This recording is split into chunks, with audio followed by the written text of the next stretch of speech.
नमस्कार, आप देख रहे हैं कालचक्र। मैं हूं पल्लवी झा और मेरे साथ हैं प्रश्न कुंडली विशेषज्ञ पंडित सुरेश पांडे जी। बहुत बहुत स्वागत है पंडित जी आपका। धन्यवाद। 3 मार्च को लगने जा रहा है दिखने वाला साल का पहला और आखिरी चंद्र ग्रहण।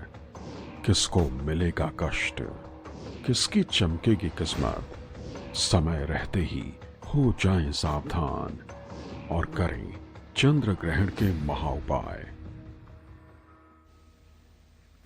जी हाँ, 3 मार्च को देश में दिखने वाला है साल का पहला और आखिरी चंद्र ग्रहण लगने जा रहा है।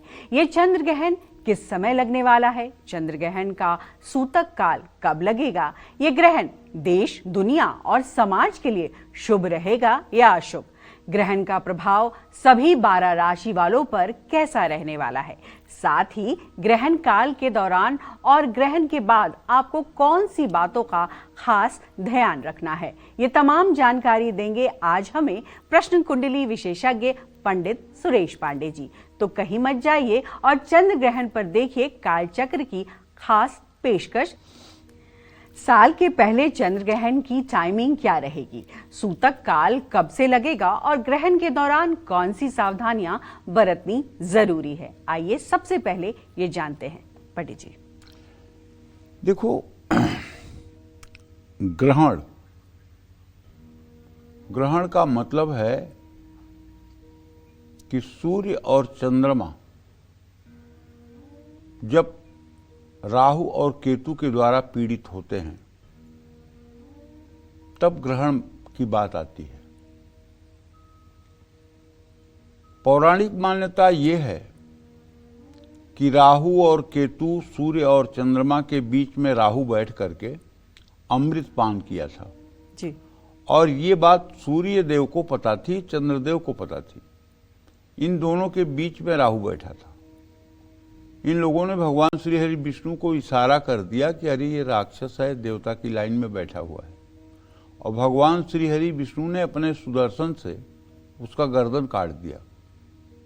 लेकिन तब तक अमृत नीचे जा चुका था, इसलिए राहु के शरीर से 2 भाग हो गए, एक केतु हुआ, एक राहु हुआ जी।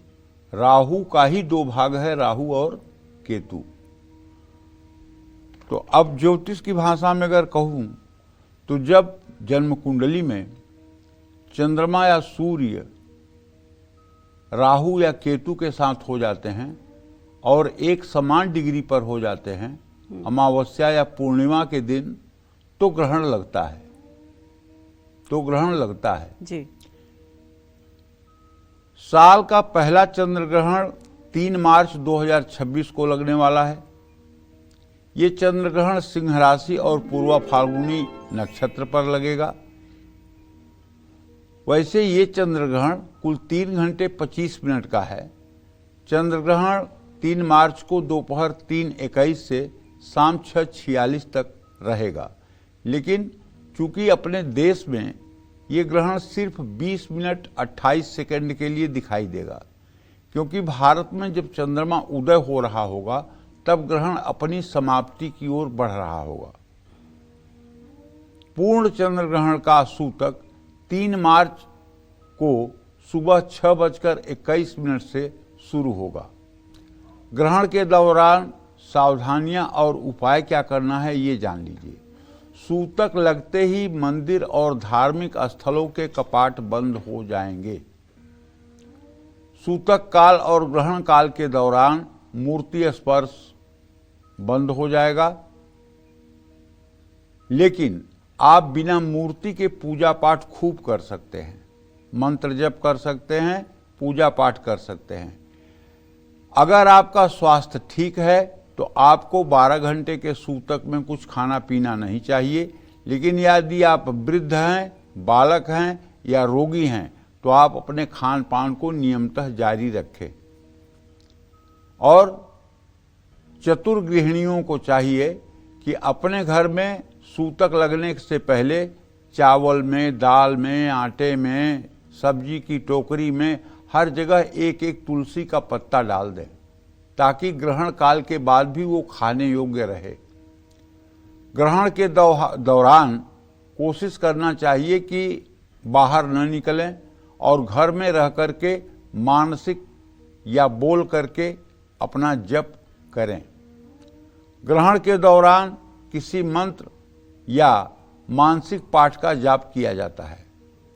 ग्रहण खत्म होने के बाद स्नान करके चीनी, चावल, कपड़ा किसी जरूरतमंद को दान करना चाहिए।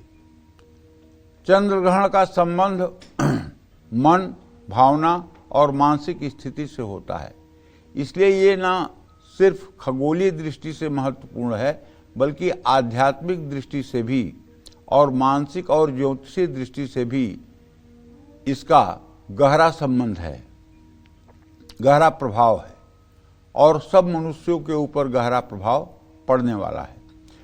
अब बात बताना चाहूँगा पल्लवी जी। कि देखो ग्रहण काल में क्यों कहा जाता है कि मंत्र जप करिए। जी। इसलिए कि जब ग्रहण काल होता है उस समय प्रायः अस्वस्थ व्यक्तियों को छोड़ करके जी। स्वस्थ व्यक्तियों के सुषुम्ना नाड़ी का प्रवाह शुरू हो जाता है।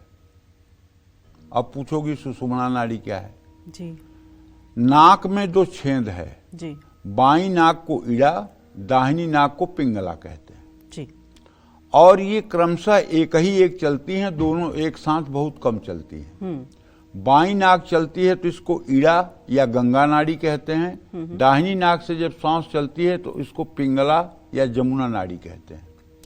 और जब दोनों नाक एक साथ बराबर सांस आती है तो इसको सरस्वती नाड़ी या सुषुम्ना कहते हैं। जी। समझ रही हो? आपने ये तो सुना होगा कि संगम में स्नान करने से मोक्ष हो जाता है, सारे पाप धुल जाते हैं। सारे पाप धुल जाते हैं। जी। संगम क्या है? गंगा, जमुना और सरस्वती का संगम, ये संगम है जहाँ प्रयागराज में पश्चिम तरफ से गंगा हरे रंग का पानी लेकर आती हैं, पूरब तरफ से गंगा जी सफेद रंग का पानी लेकर आती हैं और जहाँ दोनों पानी मिलते हैं उसी जगह को संगम कहते हैं। उसी में लोग डुबकी लगा करके अपने को कृत्य मानते हैं। वो संगम शरीर में ईड़ा और पिंगला जब दोनों समान रूप से चलने लगती हैं तो वही सरस्वती का प्रवाह हो जाता है, वही संगम हो जाता है। जब उस संगम में आप गोता लगाते हैं, उस संगम में आप बैठ करके ध्यानस्थ होते हैं, उस संगम में बैठ करके आप कोई ध्यान करते हैं, उस संगम में बैठकर जब आप समाधि की अवस्था में जाते हैं, यही मोक्ष है। स्थूल संगम प्रयागराज में है और सूक्ष्म संगम इस शरीर में है। ठीक है? देवता या ऋषि मुनि जी। अगर किसी को जब भी आशीर्वाद दिए हैं या श्राप दिए हैं जी। तो उनकी दो मुद्राएं रही हैं। अच्छा। पहली मुद्रा, अगर बहुत प्रसन्न मुद्रा में रहे हैं तब किसी को वरदान दिए, और यदि बहुत कुपित मुद्रा में रहे हैं तो अभिशाप दिए हैं, श्राप दिए हैं। और ये प्रसन्न मुद्रा और ये क्रोधी मुद्रा जब होती है तो सुषुम्ना अपने आप चल जाती है। अगर कोई सामान्य व्यक्ति भी जरूरत से ज्यादा खुश है तो उसकी सुषुम्ना चल जाएगी, वो चाहे बिना साधना का ही व्यक्ति हो, उसकी भी सुषुम्ना चल जाएगी जी। और यदि कोई आदमी बहुत ज्यादा विकराल क्रोध किया हुआ हो तो भी उसकी सुषुम्ना चल जाएगी। तो सुषुम्ना में कहा हुआ शब्द अक्षर अक्षर सही हो जाता है। अच्छा। समझ रही हो? तो सुषुम्ना में वरदान दिया जाता है, वो भी सत्य हो जाता है, श्राप दिया जाता है, वो भी सत्य हो जाता है। ये दूसरी बात है। मलूक पीठाधीश्वर परम पूज्य संत राजेंद्र दास जी महाराज एक दिन अपने प्रवचन में कह रहे थे कि दूसरे का अन्न खाने से जीभ जल गई। अच्छा। दूसरे का अन्न खाने से जीभ जल गई जी। और दूसरे का धन हाथ में लेने से हाथ जल गया जी। और हाथ और जीभ दोनों से ही श्राप और वरदान दिए जाते हैं। बिल्कुल। अब कैसे जीभ किसी को श्राप वरदान में सफल हो और कैसे हाथ किसी को श्राप वरदान में सफल हो। जी। दूसरे का द्रव्य लेते लेते हाथ जल गया और दूसरे का अन्न खाते खाते, अशुद्ध अन्न खाते खाते जीभ जल गई, तो श्राप वरदान हो कैसे। लेकिन ये सुषुम्ना का जो प्रवाह है, इसमें श्राप और वरदान दोनों दिए जाते हैं। इसमें अगर सांसारिक कार्य किया जाए, यात्रा किया जाए, तो व्यक्ति की दुर्घटना में मृत्यु हो जाएगी। घर बनाया जाए तो घर गिर जाएगा, वाहन खरीदा जाए तो वाहन नष्ट हो जाएगा, गर्भाधान किया जाए तो विकलांग बच्चा पैदा होगा, अत्यंत विक्षिप्त बच्चा पैदा होगा। जी। तो इसमें कोई भी सांसारिक कर्म नहीं किया जाता है। इसीलिए हमारे शास्त्रों में कहा गया है 4 समय पर ये सुषुम्ना नाड़ी चलती है। एक तो ब्रह्म मुहूर्त में चलती है, 4 बजे के करीब, 4 से 6 बजे के बीच में। दूसरा 11:15 से 12:15 बजे दिन में। जी। तीसरा सूर्यास्त से 15 मिनट पहले 15 मिनट बाद। और तीसरा मध्य रात्रि में 12 बजे से 15 मिनट पहले 15 मिनट बाद। जी। ये 4 बार सुषुम्ना का प्रवाह मनुष्य के शरीर में 4 मिनट के लिए होता है। इन समयों में हमारे शास्त्रों में गर्भाधान का निषेध किया गया है कि अगर इस समय में गर्भधारण होगा तो बच्चा एकदम ऑटिज्म का शिकार होगा, विकलांग होगा, विक्षिप्त होगा। जी। इसी तरह से चतुर्दशी, अमावस्या, पूर्णिमा जी। और परिवा तिथि, ये तिथियां भी गर्भाधान के लिए मना की गई हैं। इसमें जो बच्चा होगा वो अधम योग में पैदा होगा और वो मतलब कि पुरुषार्थ करने के बाद भी सुखी जीवन नहीं जी पाएगा। तो कहने का आशय ये है कि सुषुम्ना नाड़ी का प्रवाह योग के द्वारा भी योगी चला लेते हैं। जी।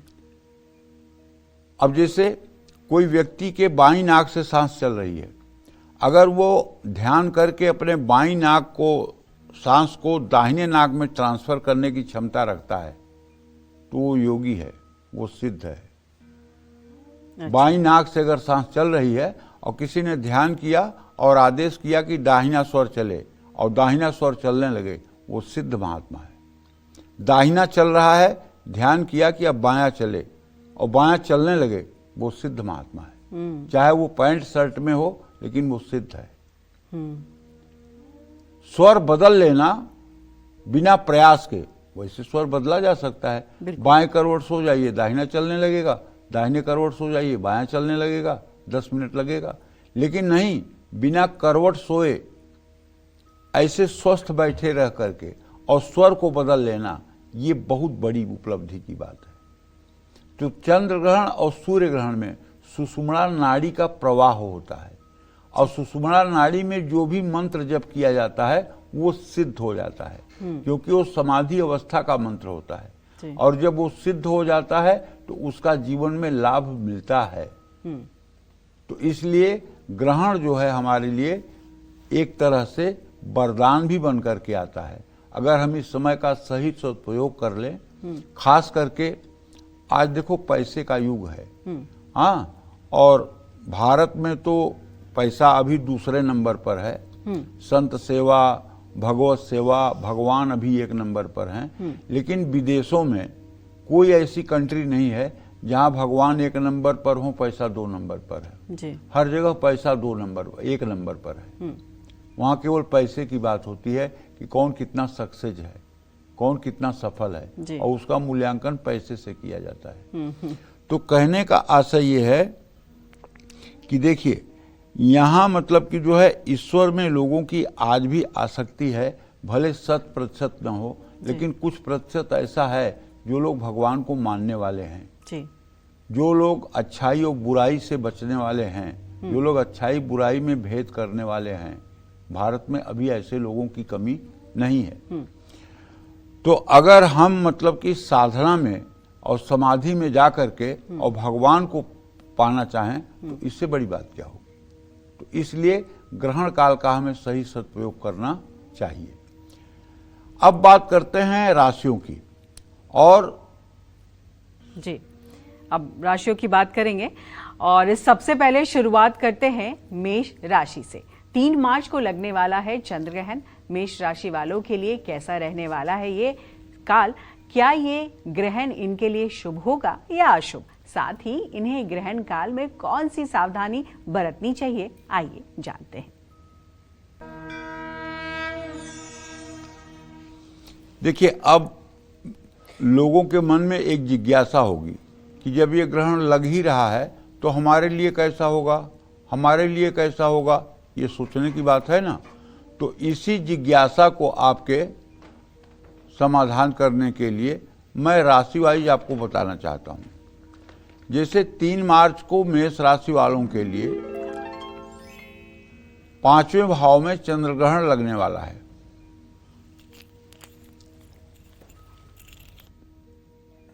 कुंडली का 5वां भाव शिक्षा, संतान, प्रेम संबंध, क्रिएटिविटी और मान सम्मान से जुड़ा है।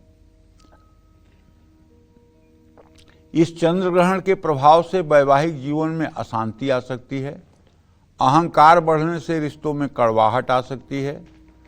जल्दबाजी में लिए गए फैसले बाद में पछतावा देंगे। चंद्र ग्रहण के प्रभाव के कारण मानसिक तनाव बढ़ सकता है। जीवन साथी के साथ वैचारिक मतभेद हो सकते हैं। संतान की सेहत और उनकी पढ़ाई को लेकर चिंता बढ़ेगी। रिश्ता जोड़ने या निवेश करने से जुड़े फैसले सोच समझ कर लें। अपनी भावनाओं पर नियंत्रण रखें। बड़े आर्थिक फैसले लेने से बचें। चंद्र ग्रहण के समय भोजन ना करें। चंद्र ग्रहण के समय हनुमान चालीसा का मानसिक पाठ करें। गायत्री मंत्र का जप करें। ओम नमः शिवाय का जप करें। नवार्ण मंत्र का जप करें। ओम नमो भगवते वासुदेवाय मंत्र का जप करें। ओम क्लीम कृष्णाय नमः का मंत्र जप करें और महामृत्युंजय मंत्र का जप करें। इससे आपको सकारात्मक ऊर्जा मिलेगी। और ग्रहण के बाद दूध, चावल, दही या सफ़ेद कपड़ा दान करना चाहिए। ग्रहण में कहते हैं राजा का दान और प्रजा का नहान। ये हिंदुस्तान में एक कहावत प्रचलित है, राजा का दान, प्रजा का नहान। प्रजा अगर जा कर के गंगा, यमुना, सरयू, नर्मदा में स्नान कर ले तो उसको पुण्य मिल जाएगा। लेकिन जो राजा है, राजा का आशय, जो लोग सुखी संपन्न हैं, वो लोग ग्रहण के बाद दिल खोल कर दान करें। जरूरतमंद लोगों को दिल खोल कर दान करें। अन्न, वस्त्र, जो भी चीज़ें हैं दिल खोल कर दान करें। इसका पुण्य फल प्राप्त होता है। जय मां विंध्यवासिनी। पंडित जी, इस बीच मेरे मन में एक प्रश्न आया, चूंकि ग्रहण पर आपने बहुत विस्तार से हमारे दर्शकों को बताया है, लेकिन मैं समझना चाहूंगी जो गर्भवती महिलाएं हैं, खासकर कि उनको क्या कुछ सावधानियां बरतनी चाहिए ताकि किसी तरीके से उनको या उनके होने वाले बच्चों पर कोई भी किसी तरीके का अनिष्ट ना हो। देखो, हमारे यहाँ हिंदुस्तान में तो मान्यता ये है जी कि ग्रहण लगने के पूर्व गर्भवती महिलाओं को चाहिए कि गाय का थोड़ा सा सूखा गोबर लेकर के और उसको अपने पेट पर क्लॉकवाइज 7 बार वार करके और गोबर को कहीं रख लेना चाहिए। जी, ठीक है। ये हमारी मान्यता है कि ऐसा करने के बाद गर्भस्थ शिशु पर किसी प्रकार का नकारात्मक प्रभाव नहीं पड़ता है। जी। गाय के गोबर को 7 बार अपने पेट पर क्लॉकवाइज उतार करके और उसे गोबर को रख लें और उसके बाद में शांति पूर्वक गर्भिणी महिला को, ग्रहण के सूतक काल की बात नहीं कर रहा हूँ, ग्रहण काल की बात कर रहा हूँ जो 20 मिनट 28 सेकेंड का है, उस समय कदापि सोना नहीं चाहिए। जी। कैंची और चाकू का प्रयोग नहीं करना चाहिए। जी। किसी भी चीज को काटना नहीं चाहिए और उछल उछल के बाहर निकल करके चंद्र ग्रहण देखना नहीं चाहिए। घर के अंदर रहना चाहिए। ठीक है। और गर्भिणी महिलाओं को चाहिए कि ये जो 20 मिनट 28 सेकेंड का ग्रहण काल है, अगर जरा सा भी सामर्थ्य हो तो बैठकर नहीं कुछ कर सकती हैं तो सीताराम सीताराम, राधा कृष्ण, हरे राम राम राम हरे हरे, हरे कृष्ण कृष्ण कृष्ण हरे हरे। ये 20 मिनट 28 सेकेंड का समय साधना परक बनावें और मन को प्रसन्न रखें। मन में किसी तरह की नेगेटिविटी ना आने दें। जी। और उस समय कोई सांसारिक काम ना करें। जैसे परिवार में कोई कुछ कह रहा है कि ये यहाँ रख दो, वहां ले आओ, वहां कुछ नहीं। उस समय काष्ठवत मौन हो जाएं और एक जगह बैठ करके 20 मिनट 28 सेकंड तक अपनी साधना में लग जाएं। उससे गर्भस्थ शिशु पर बड़ा पॉजिटिव इम्पैक्ट पड़ेगा और होने वाला बच्चा भी तेजस्वी होगा। और जो महिलाएं ग्रहण काल में शयन करती हैं, सोती हैं, घुटने मोड़ के सोती हैं, या मतलब कि चाकू और कैंची का प्रयोग करती हैं, उससे होने वाले बालक के ऊपर दुष्प्रभाव पड़ता है। जय मां विंध्यवासिनी। चलिए, बहुत महत्वपूर्ण जानकारी है ये। चलिए अब बात करते हैं वृषभ राशि वालों की। 3 मार्च को लगने वाले चंद्र ग्रहण का साया वृषभ राशि वालों पर कैसा असर डालेगा, ग्रहण के बाद इनके जीवन में क्या बदलाव होंगे, साथ ही ग्रहण काल में किन बातों का ध्यान इन्हें रखना है, आइए जानते हैं।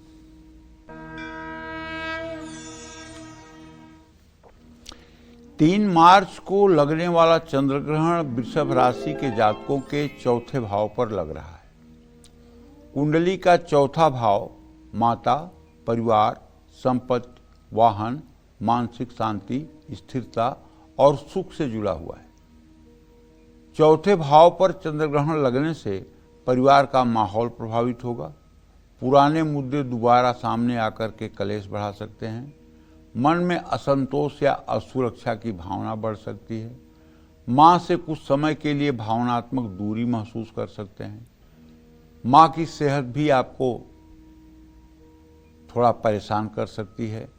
प्रॉपर्टी या गाड़ी से जुड़े फैसले सोच समझ कर लें। घर बदलने या घर में कोई बदलाव करने की योजना बन सकती है। चंद्र ग्रहण के कारण मानसिक शांति प्रभावित हो सकती है। संपत्ति विवाद में न उलझें। अपनी वाणी पर नियंत्रण रखें, वरना क्लेश होगा। चंद्र ग्रहण के समय श्री सूक्तम का मानसिक पाठ करें। ओम सोम सोमाय नमः का मानसिक जप करें। ग्रहण के बाद दूध और चावल किसी शिवालय में दान करें। जय मां विंध्यवासिनी। पंडित जी, इस बीच मेरे मन में एक और प्रश्न आया है। चूंकि हम ग्रहण की बात कर रहे हैं, तो ऐसे में चंद्र ग्रहण, सूर्य ग्रहण, दोनों ग्रहण उसी तरीके से प्रभाव डालते हैं, या फिर सूर्य ग्रहण को ज्यादा अनिष्टकारी और चंद्र ग्रहण को थोड़ा कम माना जाता है? नहीं बेटा, आत्मा कहो या मन, जी, आत्मा कहो या मन, मन के हारे हार है, मन के जीते जीत। गीता में कहते हैं, मन एवं मनुष्याणाम कारण बंध मोक्षयो। मन ही मनुष्य के बंधन और मोक्ष का कारण है। ठीक है ना? और जिसका मन अच्छा है, जी, जिसका मन सधा हुआ है, वो विश्व विजेता है। जी, और जिसका मन थका हुआ है, जी, जिसका मन डिप्रेस है, वो संसार में हारा हुआ है। तो चंद्र ग्रहण होता है तो मन पर प्रभाव पड़ता है। जी। चंद्रमा मनसो जातः चक्षो सूर्यो अजायत श्रोताद्वायुश्च प्राणश्च मुखादग्निरजायत। चंद्रमा मन का कारक ग्रह है। जी। तो चंद्र ग्रहण मन को प्रभावित करता है। और शुक्रो शुक्रश्च तथा नेत्रम चंद्रमा मनसस्तथा आत्मा वै दिन कृते अत्र। आत्मा का कारक ग्रह कौन है? सूर्य। तो सूर्य ग्रहण किसको प्रभावित करता है? आत्मा को, सोल को प्रभावित करता है। तो चाहे आपका विल पावर कम हो जाए, आत्मा क्या है? आत्मबल अगर किसी का मजबूत नहीं है तो ऐसा आदमी किसी की आंखों में आंखें मिलाकर बात नहीं कर सकता। आत्मबल अगर कमजोर है तो ऐसा आदमी अपनी बात को सही ढंग से प्रेजेंट नहीं कर पाता। आत्मबल अगर कमजोर है तो व्यक्ति प्रश्नोत्तर प्रश्नावली को देख करके और अपने एग्जामिनेशन हॉल में बैठ करके और पेपर को देख करके बहुत ज्यादा मतलब कि जो है डिप्रेस हो जाता है। जी। उसको आते हुए विषय भी विस्मृत हो जाते हैं।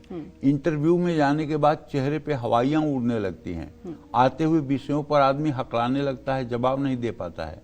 तो आत्मा का कारक ग्रह जो है वो सूर्य है। और सूर्य ग्रहण जब लगता है तो उसमें आत्मा का भाव प्रभावित होता है। आत्मा का भाव प्रभावित होता है। तो दोनों दृष्टि से देखा जाए तो न चंद्र ग्रहण अच्छा है, न सूर्य ग्रहण अच्छा है। दोनों का बैड इफेक्ट है, दोनों का अपना अपना क्षेत्र है। एक मन को प्रभावित करता है, एक आत्मा को प्रभावित करता है। मन के प्रभाव से भी मनुष्य दुर्बल और निर्बल हो जाता है और आत्मबल के भी प्रभाव से आदमी दुर्बल और निर्बल हो जाता है।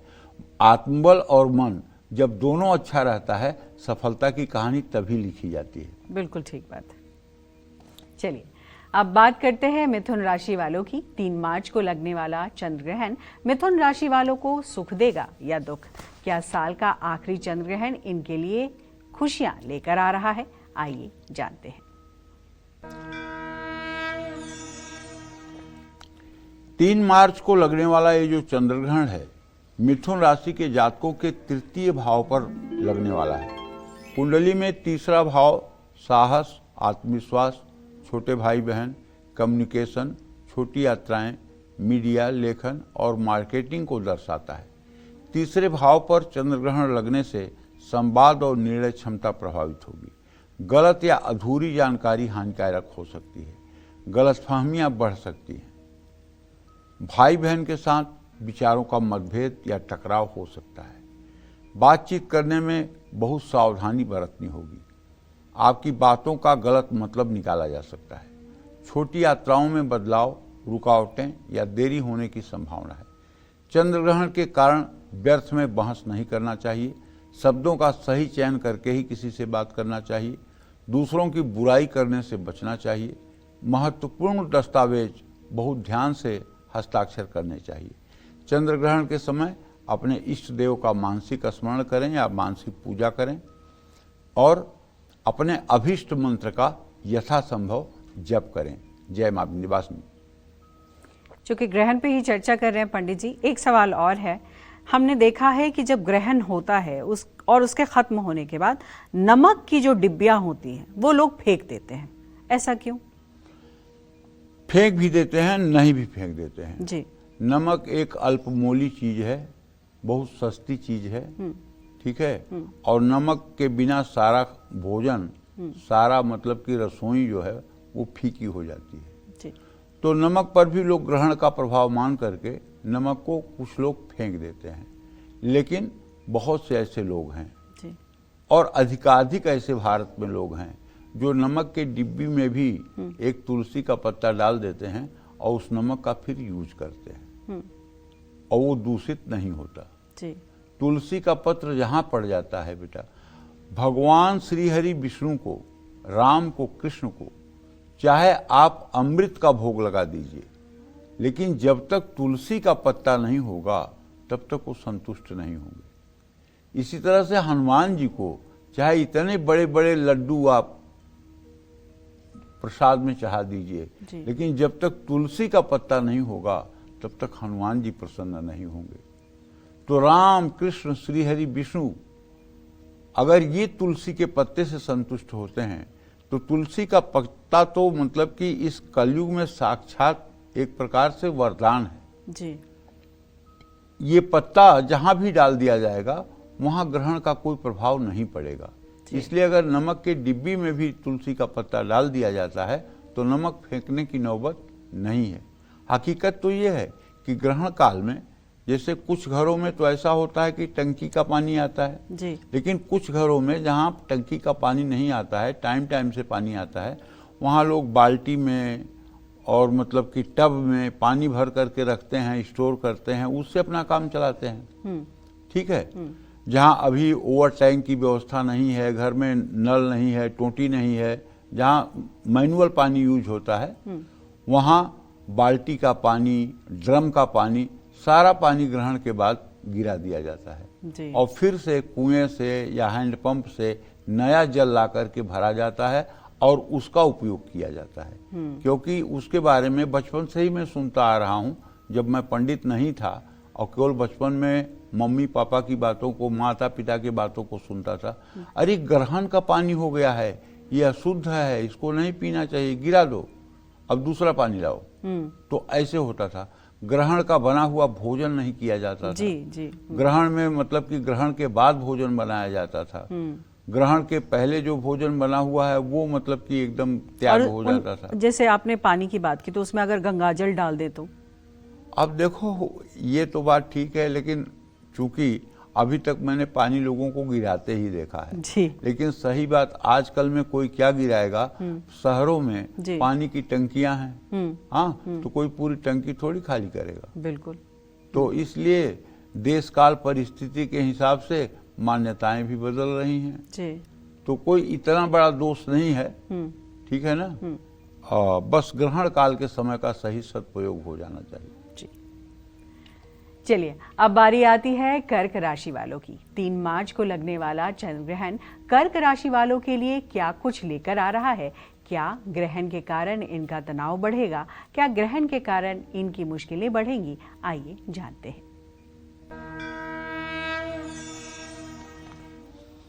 कर्क राशि के जातकों को बताना चाहूंगा कि 3 मार्च को लगने वाला चंद्र ग्रहण कर्क राशि वालों के दूसरे भाव पर लग रहा है।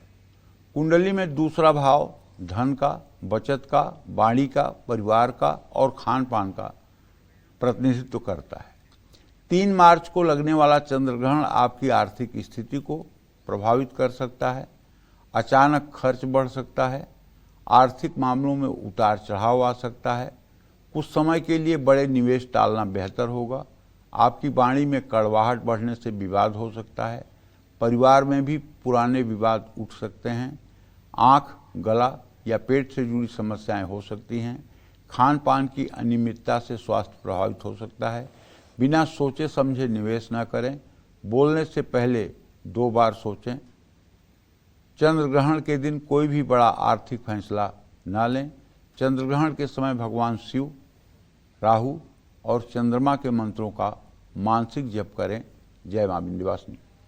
अब अपनी चर्चा को आगे बढ़ते हुए ये बात करेंगे कि आज सिंह राशि वालों की किस तरीके की स्थिति रहने वाली है।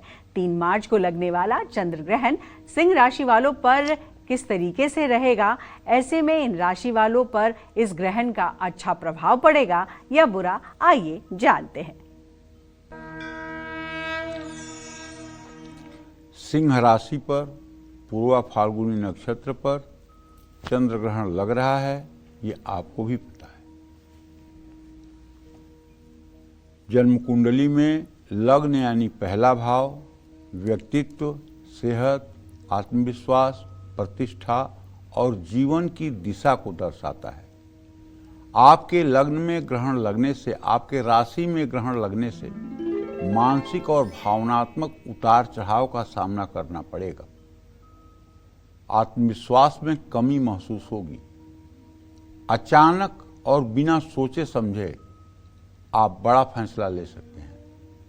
असमंजस में रहेंगे और आपके मन में किसी तरह का बोझ पूरे समय बना रहेगा। आपको बहुत तनाव महसूस हो सकता है। ग्रहण के कारण आपका मान सम्मान प्रभावित हो सकता है।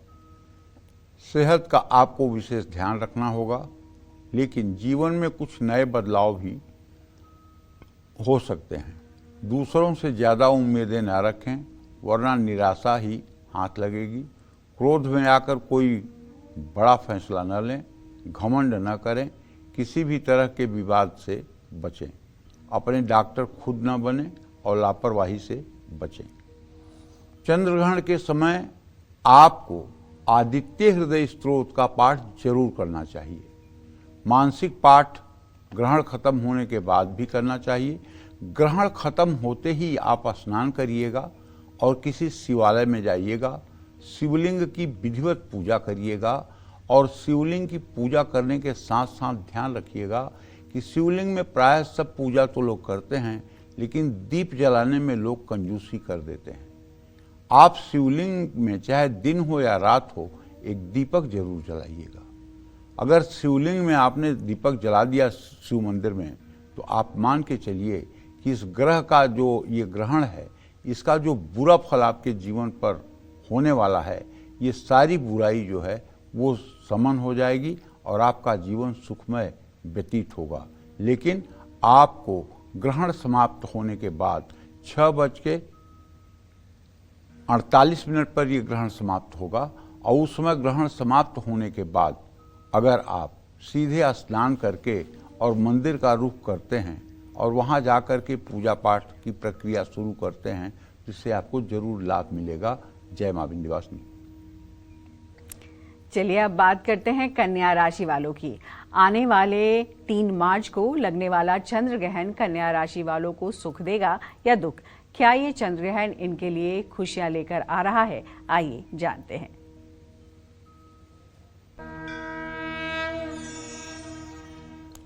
3 मार्च को कन्या राशि वालों के 12वें भाव पर चंद्र ग्रहण लगने वाला है। कुंडली में 12वां भाव खर्च यानी विदेश यात्रा और हानि, नुकसान, अस्पताल और न्यायालय के चक्कर, मानसिक तनाव, एकांत और अध्यात्म को दर्शाता है। चंद्र ग्रहण के कारण कन्या राशि वालों की बचत प्रभावित हो सकती है। अचानक कुछ बड़े खर्चे सामने आ सकते हैं। परिवार में किसी सदस्य की सेहत पर भी खर्च हो सकता है। मानसिक रूप से बेचैनी महसूस होगी। नींद प्रभावित होगी। आपके खिलाफ कोई षड्यंत्र हो सकता है, सावधान रहें। ऑफिस पॉलिटिक्स में फंसने से बचें। नौकरी बदलना चाहते हैं या नौकरी ढूंढ रहे हैं तो कड़ी मेहनत करनी पड़ेगी। इस समय आपके विरोधियों और प्रतियोगियों से आपको सतर्क रहना होगा। धर्म कर्म की तरफ आपकी रुचि बहुत बढ़ जाएगी। अनावश्यक खर्च पर भी नियंत्रण रखें। अपनी योजनाओं को सार्वजनिक करने से बचें। कार्यक्षेत्र और कारोबार में ज़्यादा सतर्क रहें। चंद्र ग्रहण के समय गणेश चालीसा का पाठ करें और मानसिक रूप से गणेश जी की पूजा भी कर सकते हैं। जय मां विंध्यवासिनी। तो चलिए अब बारी आती है तुला राशि वालों की। इनको 3 मार्च को लगने वाला चंद्र ग्रहण कितना सावधान रहने की जरूरत है? क्या ये ग्रहण इनकी खुशियों पर ग्रहण लगाएगा या फिर इनकी तरक्की के रास्ते खोल देगा? आइए जान लेते हैं। 3 मार्च को तुला राशि के जातकों के 11वें भाव पर चंद्र ग्रहण लगने वाला है।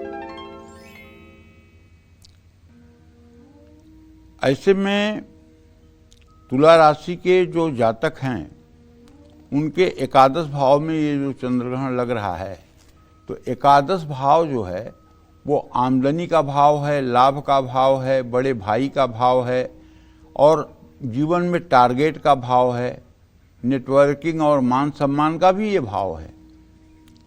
ऐसे में आपके 11वें भाव में चंद्र ग्रहण लगने से आय में उतार चढ़ाव आएगा। भुगतान करने में देरी हो सकती है। दोस्तों के साथ रिश्ते प्रभावित हो सकते हैं। गलतफहमी बढ़ सकती है। किसी पुराने दोस्त से फिर से मुलाकात हो सकती है। बड़े लक्ष्यों को पाना चाहते हैं तो योजनाएं फिर से बनानी होंगी। अपने सोशल सर्कल में कुछ बदलाव करने होंगे। उम्मीदें पूरी ना होने से मन परेशान हो सकता है। पैसों के लेन देन का लिखित प्रमाण जरूर रखें।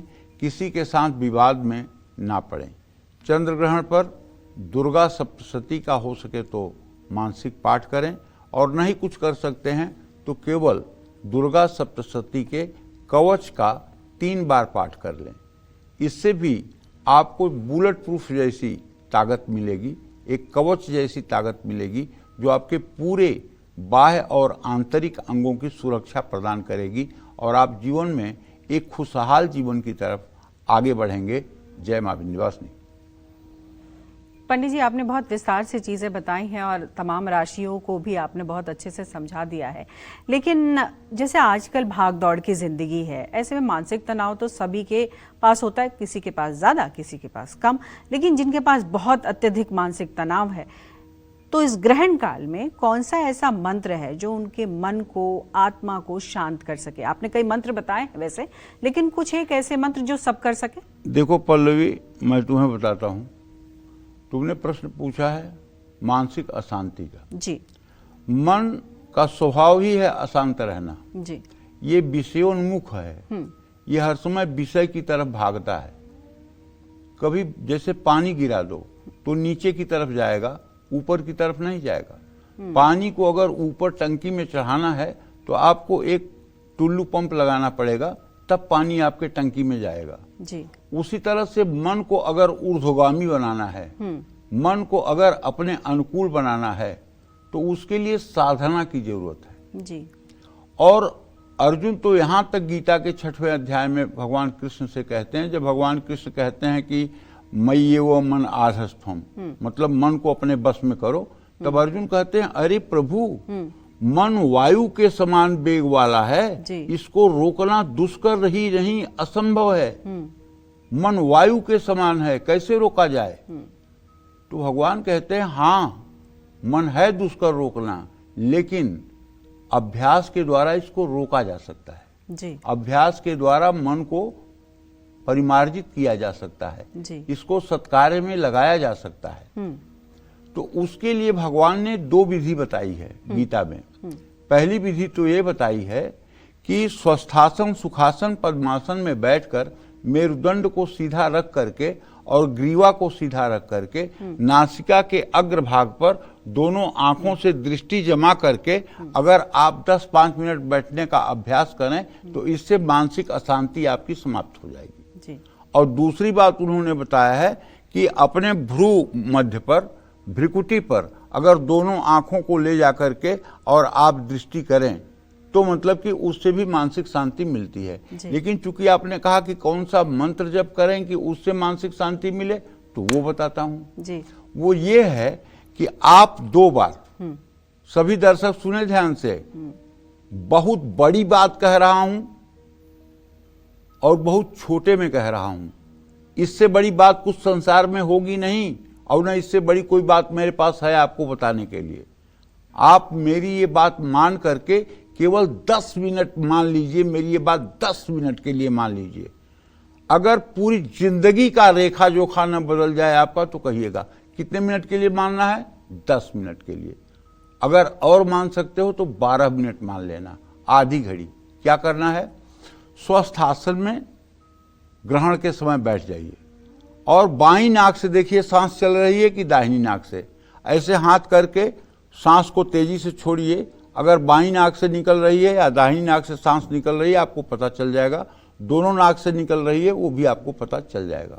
जिस नाक से श्वास चल रही हो उसी नासिका के अग्र छिद्र पर आपको ध्यान देना है, आंख बंद करना है और सीताराम सीताराम 2 बार मन में सोचते हुए श्वास को ले जाइए अंदर और फिर सीताराम सीताराम कहते हुए श्वास को बाहर निकालिए।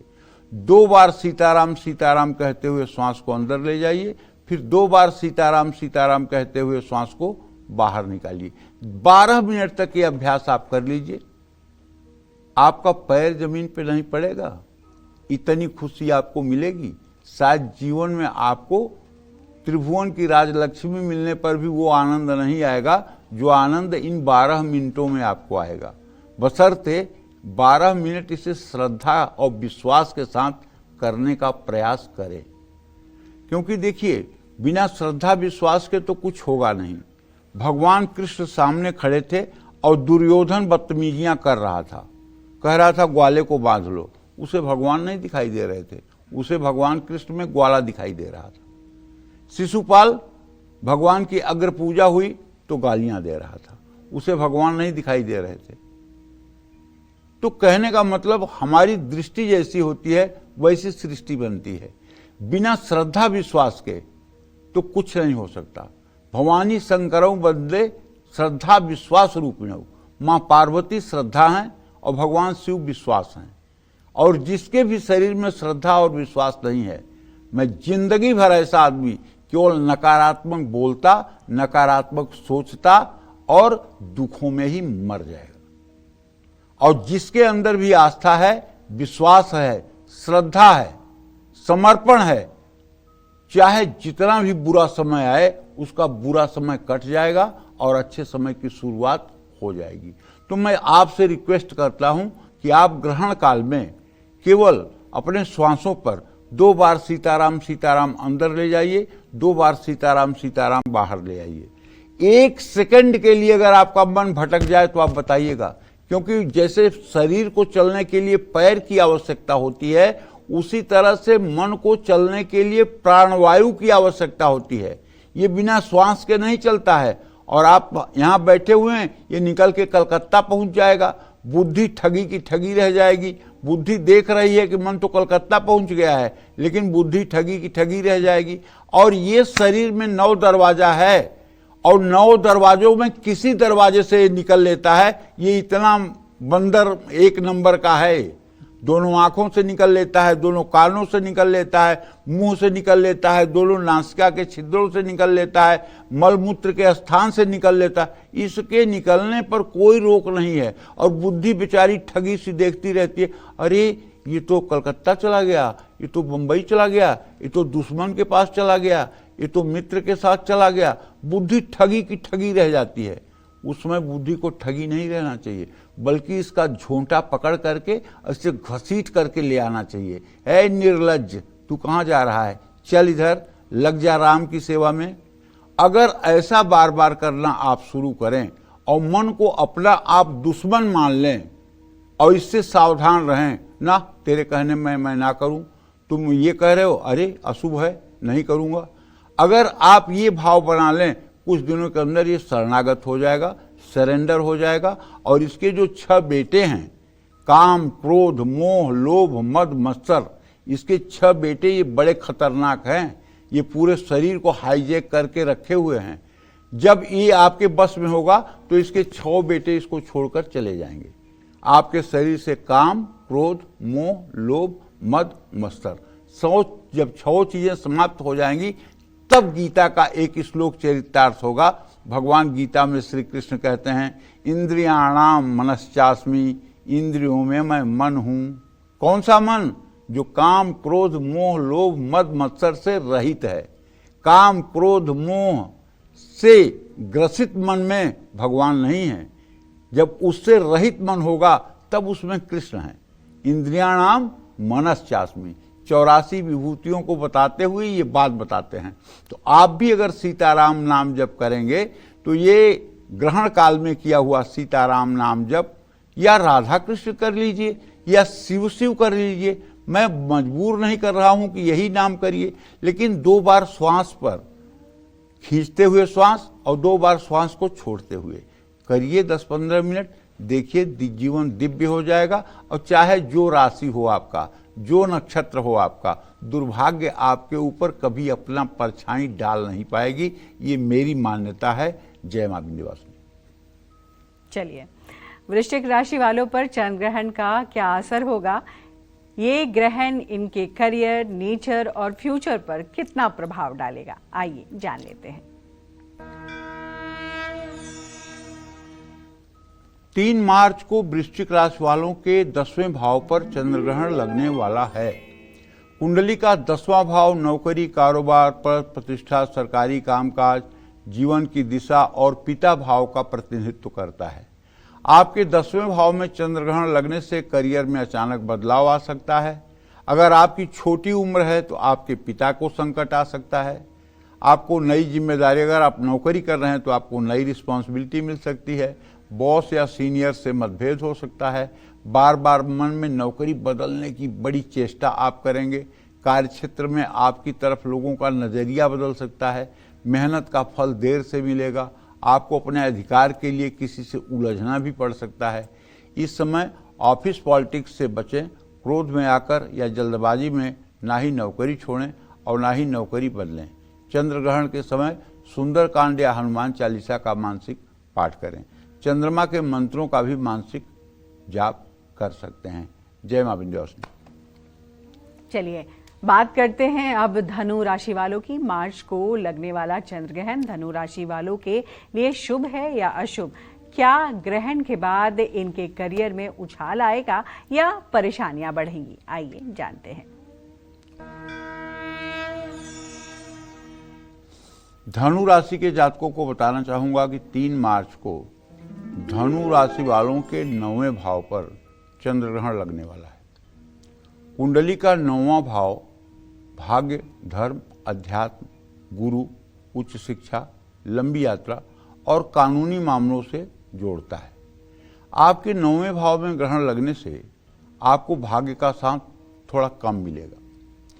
पिता या पिता समान किसी व्यक्ति से मतभेद हो सकता है। लंबी यात्राओं में कष्ट मिलने या रुकावट आने की संभावना है।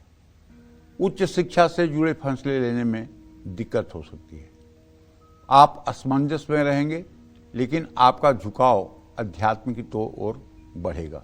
जल्दबाजी में कोई बड़ा फैसला ना लें। किसी भी तरह के विवाद या बहस से दूरी बनाएं।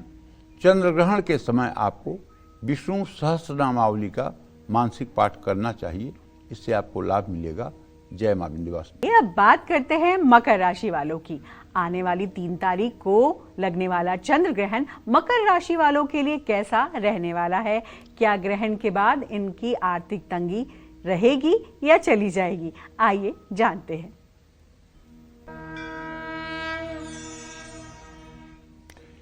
3 मार्च को मकर राशि के जातकों के 8वें भाव पर मृत्यु भाव पर चंद्र ग्रहण लगने वाला है। कुंडली का 8वां भाव अचानक होने वाली घटनाओं, आयु, सेहत, गुप्त धन, ससुराल पक्ष, शोध और रहस्य का भाव है। ये मृत्यु भाव भी कहलाता है। आपके 8वें भाव पर चंद्र ग्रहण लगने से अचानक खर्चे बढ़ेंगे, आर्थिक स्थिति में उतार चढ़ाव आएगा, सेहत को लेकर बहुत सावधानी बरतनी होगी। लोन या टैक्स के मामलों को हल्के में ना लें। ससुराल पक्ष से रिश्ते कमजोर पड़ सकते हैं। आपकी सोच और आपके व्यवहार में भी परिवर्तन आ सकता है। इस समय जोखिम भरे निवेश से बचें। गाड़ी बहुत संभल कर चलाएं। चंद्रग्रहण के समय सुंदरकांड का मानसिक पाठ करें।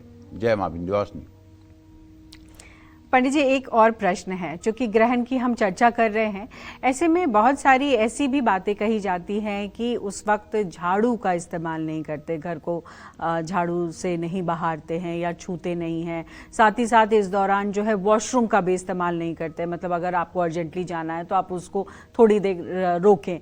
तो ये जो धारणाएं हैं, उसका ग्रहण से किस तरीके से जोड़ है? देखो, ऐसा है, कोई सांसारिक काम नहीं करना चाहिए जी। झाड़ू लगाना ही नहीं, कोई सांसारिक काम नहीं करना चाहिए। झाड़ू लगाना भी सांसारिक काम है, सफाई का काम भी सांसारिक काम है। न तो झाड़ू छूना चाहिए, न झाड़ू लगाना चाहिए, और न कोई काम करना चाहिए। कोई सांसारिक काम नहीं करना चाहिए।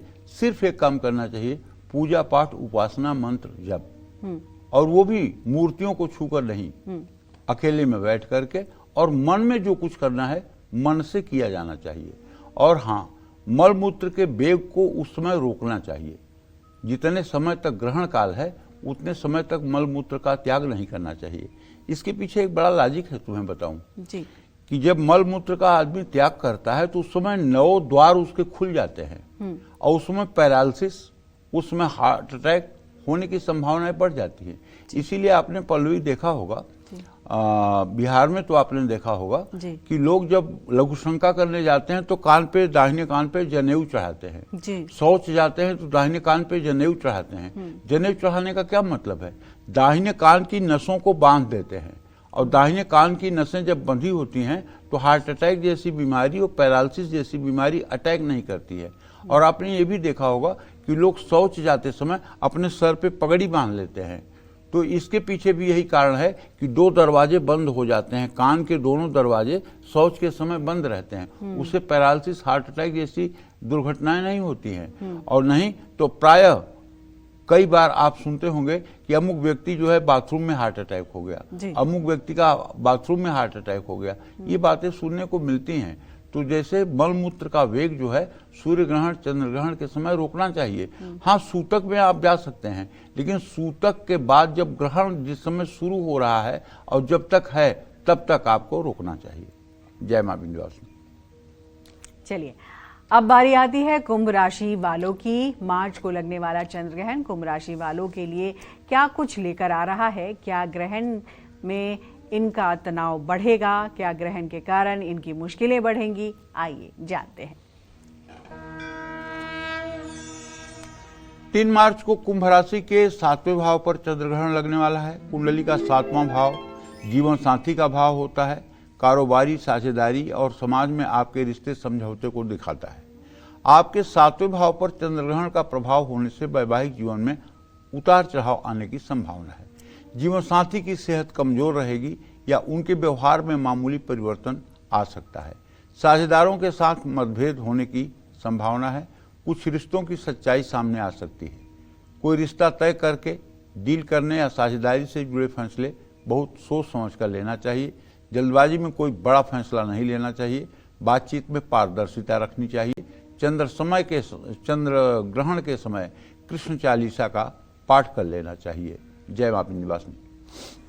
पंडित जी, चूंकि चंद्र ग्रहण है तो इसलिए ये भी सवाल कर लेती हूँ, जिनको आर्थिक तंगी से बचना है, जिनको बिल्कुल आर्थिक स्थिति जो उनकी ठीक नहीं है, उनको किस तरीके का इस वक्त मंत्रोच्चारण या किस तरीके के कार्य करने चाहिए? और दूसरा, इसमें एक और प्रश्न मैं जोड़ देती हूँ कि बहुत सारे ऐसे व्यक्ति कहते हैं कि जो व्यक्ति लगातार उनको गाली या मारपीट उसके साथ कर रहा है, तो ऐसी स्थिति में उस व्यक्ति को किस तरीके से उत्तर देना चाहिए? ये चुप रह जाना चाहिए या फिर उसको उत्तर देना जरूरी है?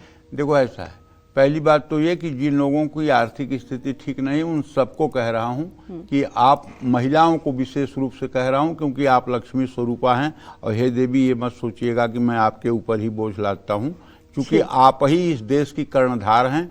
आप न होती तो भारत भारत न होता। तो इसलिए आप लोग श्री सूक्तम के 16 मंत्रों का 16 बार ग्रहण काल में पाठ कर लीजिएगा। आपके घर से सदा सर्वदा के लिए दरिद्र भाग जाएगा। और दूसरी बात जो तुमने पूछा ना, तो अगर कोई आपको रोज बेइज्जत कर रहा है, परेशान कर रहा है, तो उसका 2 उपाय है। एक उपाय हनुमान जी वाला है और एक उपाय भरत जी वाला है। हनुमान जी वाला उपाय ये है कि जो मोहि मारा तो ते मैं मारे तापर बांधे तनव तुम्हारे।